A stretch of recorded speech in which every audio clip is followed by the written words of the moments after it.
Hello बच्चों, आज मैं आपके लिए क्लास 12th की हिंदी आरोह भाग 2 का चैप्टर फर्स्ट आत्म परिचय और एक गीत। दिन जल्दी जल्दी ढलता है कि क्वेश्चन आंसर इजी एक्सप्लेन करने वाली हूँ। कविता एक ओर जग जीवन का भार लिए घूमने की बात करती है और दूसरी ओर मैं कभी ना जग का ध्यान किया करता हूँ। विपरीत से लगने इन कथनों का क्या आशय है?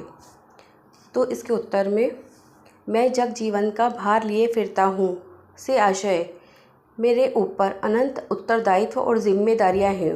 मैं उनके प्रति सजग रहकर उसका निर्वहन कर रहा हूँ। वह अपने जीवन में के प्रति लापरवाह नहीं है, लेकिन वह संसार का ध्यान नहीं करता। उसे इस बात से कोई मतलब नहीं है कि संसार में रहने वाले लोग क्या कहते हैं, क्या करते हैं। इसलिए कवि अपनी कविता में कहता है कि मैं कभी ना जग का ध्यान किया करता हूँ, अर्थात मुझे इस संसार से किसी प्रकार का मतलब नहीं है। इसे हम एक उदाहरण से भी समझ सकते हैं। सरल शब्दों में इस कविता में कवि ने अपने माध्यम से संसार के सभी लोगों को जीवन के भार के बारे में जानकारी दी है, चाहे वह गरीब हो या अमीर। गरीब इंसान अपनी रोज़ी रोटी के लिए दिन भर कार्य करता है, अपने बच्चों की खुशियों को पूरा करता है, उन्हें पढ़ाता लिखाता आदि। चाहे कितनी भी परेशानियां आ जाए, वह अपनी जिम्मेदारी से खुश है।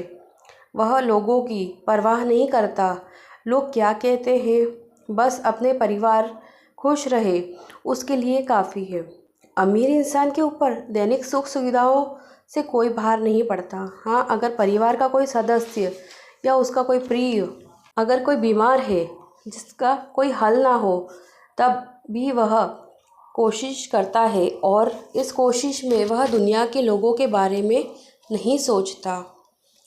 प्रश्न 2, जहाँ पर दाना रहते हैं वहीं नादान भी होते हैं। कवि ने ऐसा क्यों कहा होगा?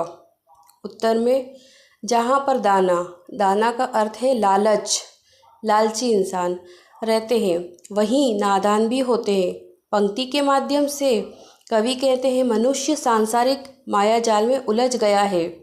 पत्नी, बच्चे, पैसा और इच्छाओं से अत्यधिक लगाव, यह एक ऐसी स्थिति है जिसमें व्यक्ति दुनिया की क्षणिक चीज़ों में इतना उलझ जाता है कि वह आत्म साक्षात्कार से दूर हो जाता है, वह अपने आप से ही दूर हो जाता है।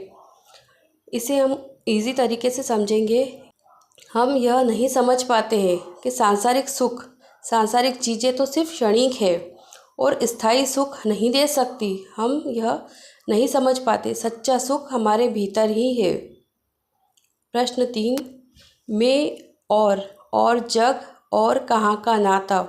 पंक्ति में और शब्द की विशेषता बताइए। उत्तर में मैं और जग और कहाँ का नाता।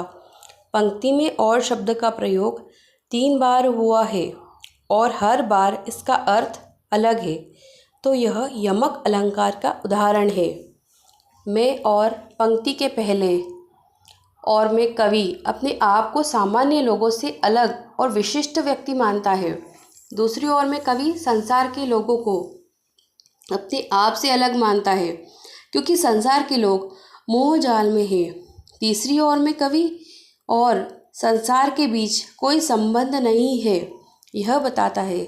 यहाँ और शब्द 3 बार प्रयोग में आया है और हर बार अर्थ भिन्न है, इसलिए यह यमक अलंकार का उदाहरण है। प्रश्न 4, शीतल वाणी में आग के होने का क्या अभिप्राय है?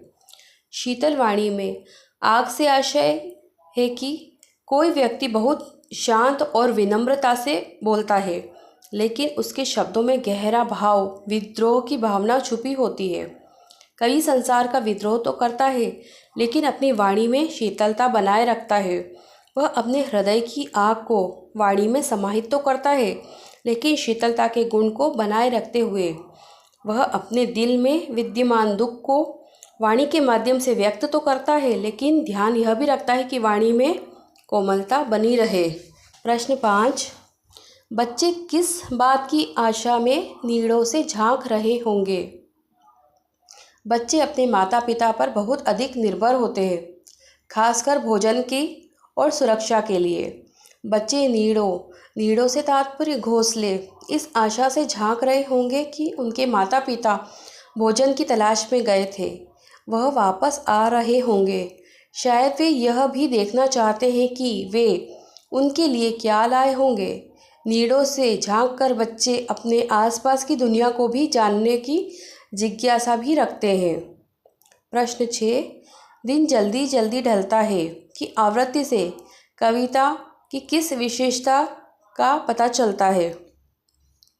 दिन जल्दी जल्दी ढलता है कि आवृत्ति से कविता में समय की क्षणभंगुरता और निरंतरता की विशेषता का पता चलता है।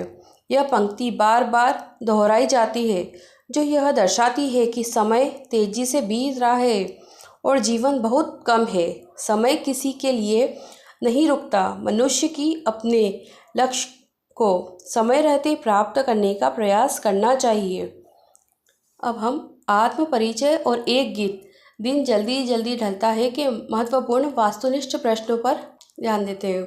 आत्म परिचय कविता के रचनाकार हैं जयशंकर प्रसाद, ख हरिवंश राय बच्चन, ग रामधारी सिंह दिनकर और घ सूर्यकांत त्रिपाठी। इसका उत्तर है ख हरिवंश राय बच्चन। कवि किस का भार लिए फिरता है? क घर बार का, ख कार्यालय का, ग जगजीवन का और घ आसपास का। इसका उत्तर है जगजीवन का। तीसरा है कवि जीवन में क्या लिए फिरता है? क प्यास, ख आस, ग उल्लास और घ प्यार। तो इसका उत्तर है घ प्यार।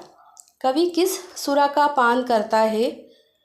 क स्नेह, ख उमंग, ग उत्साह और घ द्वेष।